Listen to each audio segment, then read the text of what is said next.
To bug out or to not bug out? That is the question for a lot of preppers. And yeah, sorry, cheesy joke. But yeah, what is bugging out? Bugging out is a term that was used. It's been traced to the start of World War II.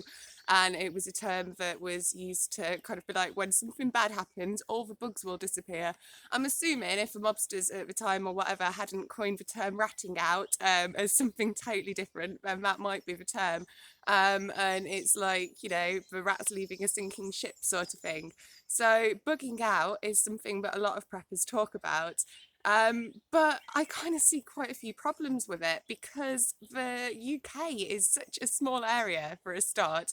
Where would you bug out to? If you're going to go and find some uninhabited woodland, then it's likely going to be used by other people who've got exactly the same idea. So you're just kind of moving yourself and your problem. And unless you've got the supplies and the skills and the mindset to bug out, to live in the wilderness, having a bug out bag and saying, oh yeah, I've got everything I need here to survive for, the next 5 years as a lone wolf. That just, I don't know, that just to me doesn't sound something that is actually a realistic thing. And I think as well, if lockdown and Bird Box have shown us anything, isolation is a really, really big thing as well. So unless you've got like kind of a community or friends or tribe or whatever to bug out with, then you're kind of going to be a little bit stuck for things. And there's no two ways around it, really. I mean, most people go away camping for a weekend and come back, and the first thing that they want to do is put the kettle on and have a really nice hot shower and wash all the woodland off them. And I mean, so I kind of take it with a pinch of salt when I see people that have that reaction to going to a festival or like a quick wild camping trip or a campsite trip, or they're saying that, yeah, they're going to bug out and go live in the wilderness in literally what they've got in their backpack. I mean, I kind of live almost semi-wilderness, but I wouldn't want to bug out if I had the opportunity to stay. I think bunkering down is definitely the best way to go about it if SHTF happens. Because I mean, when you're at home, when you've got your base, you know where you are, you know your location, and I mean, prepare for things to hunker down with. Get some water filtration. The British Berkfield was absolutely fantastic. My friends have been using that and have said it's great. So, gravity water filters, get your water filters stored, and water storage as well. You can even get the big things that you can fill a bathtub to make it storable drinking water in an emergency. So you can't really do that sort of stuff when you're bugging out. And what people are putting in bug out bags, I mean, I guess it is the bare basics. And I mean, you could survive out in the woods on your 5 C's of survival. But it would be difficult and it would be hard. And after a night, you'd definitely be wishing that you were back in your warm bed in civilization again.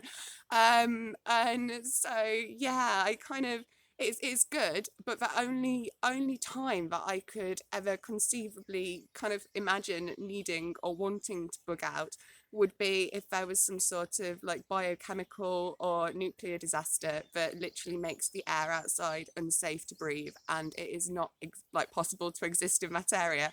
I mean, I think that would be the line for me on when to bug out. If you can't go outside without dying, then you should get out of the area. Anything else, I think that bunkering down over bugging out is going to be advisable for the majority of people, at least, unless you've kind of got some mad SAS skills, or you're used to living off grid. I don't think that bugging out should be the primary focus, and so many people are being focused on just bugging out, getting the bug out bags sorted and showing pictures of them, and it's like, no man, I'd be way more impressed if you got a load of water stored under your sink. So yeah, that's my thoughts on bugging out and what bugging out is. So yeah, I mean, if anyone does want to go wild camping and try it out, I would definitely advise it. I think it's always good to have a practice run.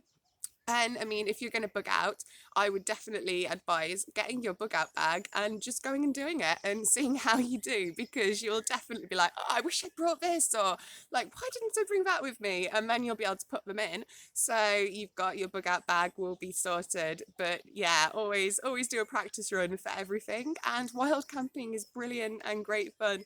So yeah, I would always recommend that when you're packing your bug out bag. Go out and road test it and see how you go with it. But yeah, bunkering down or bugging out, I definitely think that if you're living in somewhere like the UK, then bunkering down and staying home would be the safest in an SHTF sort of disaster, especially if you're a prepper and you've thought about what you would need.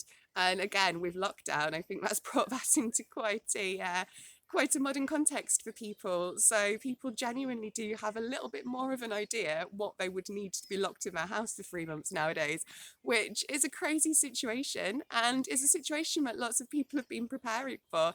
And a lot of situations that are rising at the moment are making people more open to becoming preppers. So yeah, if you're new to prepping and you've just found this is what I think of bugging out. Peace and love.